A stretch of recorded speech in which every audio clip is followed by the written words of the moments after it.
अगं मृणाली, आवरलं का नाही? गुढी उभा करायची थांबलोय. अहो सर्व साहित्य घेतलं का तुम्ही? हे काय घेतलंय नव्हे? साखरेची माळ, झेंडूची फुले. अहो पण तुम्ही महत्वाचा कडुलिंब विसरला. अरे हा कडलिंब लागतो ना गुढी उभा करताना. अहो गुढी उभा करतानाच नाही तर आज कडुलिंब खाऊन नवीन वर्षाची गोड सुरुवात करायची असते.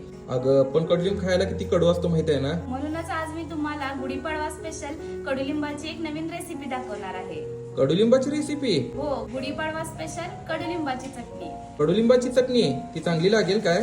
तुम्ही खाऊन तर बघा. कडुलिंबाला वन ट्री फार्मसी असे म्हटले जाते कारण या एकाच झाडामध्ये अनेक औषधी गुणधर्म आहेत.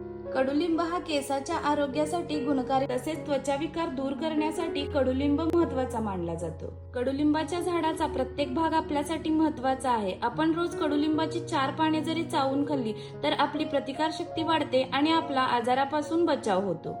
म्हणून तर आपल्याला डायरेक्ट कडुलिंब खाता येत नसेल तर आपण अशा पद्धतीने कडुलिंबाची चटणी बनवून त्याचे सेवन करू शकतो.